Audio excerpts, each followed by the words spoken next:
Hello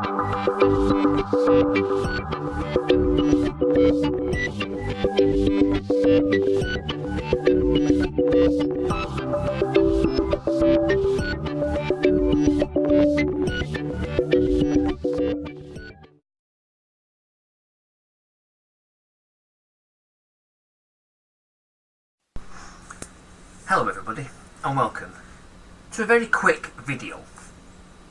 This time I thought, in preparation for fixing my Einstein, I would show you something that I've found which is, I think, really quite impressive. On the internet, where else would it be? There is a cross-platform development system that I found called Z88DK. And what this does, this gives you the ability to code Z80 programs on your PC and then cross-compile them to a target machine format that will work in an emulator. So I thought today I would show you what I've been trying with. It's a very simple Hello World program, but for the Einstein. And I will show you how I've used the Z88DK. I won't show you how to install it, but I'll put a link to the install and the download on the channel in the description below, so you can see where I got it from, how I installed it, how I set it up, and you too will be able to code for Z80 machines. You can do the Sword M5, you can do the ZX81, you can do the ZX Spectrum, you can do the Tatung Einstein, the MSX, basically anything with a Z80 processor you can code for. So without further ado, let me show you what I've got. So as I said before, there is a program called Z88DK, which I think I've got here on my D drive. Yes, it's here. So within there, you've got lots of programs, lots of linking tools, and a massive Z80 tool chain. So once I've set that up, once you've set that up, all you need to do is run it from the command prompt. So if we do cmd, go to there, what we on, D:, cd sources, cd Z80, and you can see in there that is, if I move that over there, that is this here. And we've got makeeinstein.bat, hello world.c, and then some default options, some definition files. Now, the makeeinstein.bat basically instructs it to run the ZCC compiler with CPM minus LM. I've no idea what that is. I copied this off the internet. And then the minus subtype equals Einstein. And then the output is the COM file using the input file of .c. So I've used %1 so you can pass a parameter to the batch file. And then the create app makes a .dsk file that you can mount in MES or MAME, or you can use CPC Win XP Writer, whatever it was called, to write the disk to a proper 3-inch disk or a 3.5-inch floppy, depending on what you've got in your Einstein.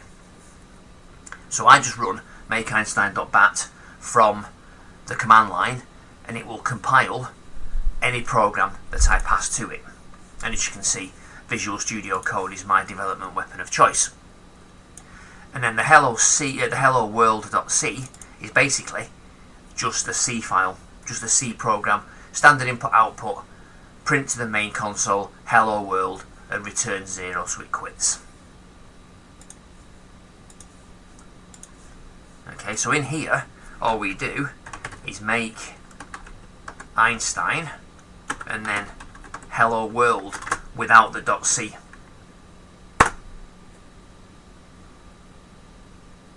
Okay, and as you can see there's a hello world.dsk file and a hello world.com. Now Windows doesn't know that this is not a DOS file, so it thinks it's a DOS application, and you won't get anywhere running that because it just obviously won't work on DOS. What it will do though is if you can write a blank floppy disk with is it IDP something or other, EIDP prepper, whatever, from a long time ago. You can then drag that onto your disk and make your own .dsk. But what the Z88DK has done is made a .dsk file already. Now what we can do, we can cut that, and then we can go to the mess folder. Now where are we?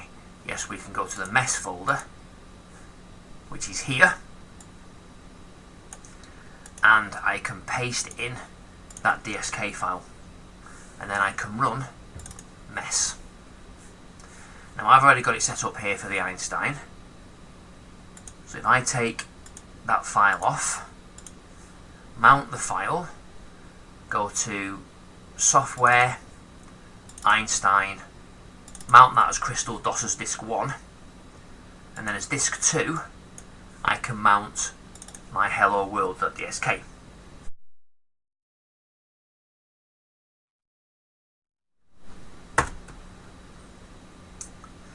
And as you can see, the Einstein boots.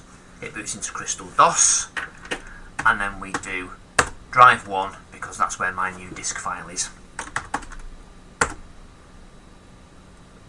As you can see, there's the hello world,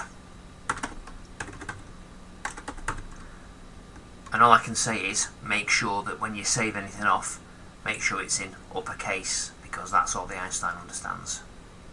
You type in your file name, and look at that. Amazing.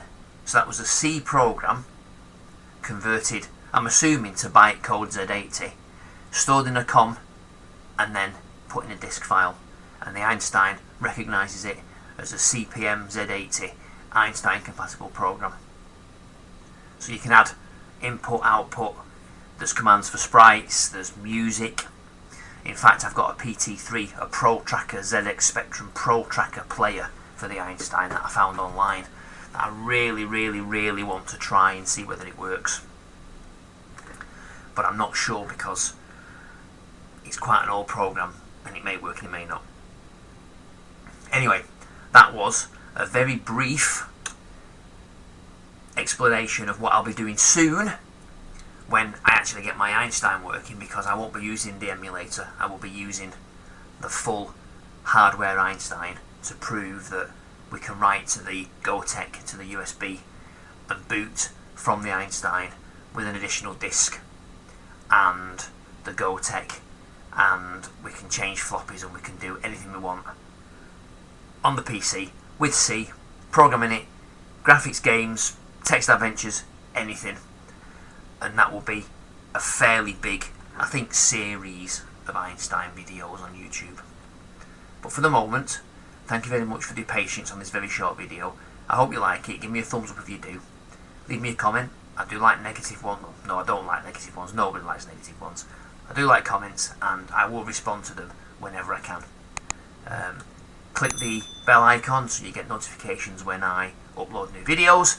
And again, thank you for watching. Goodbye.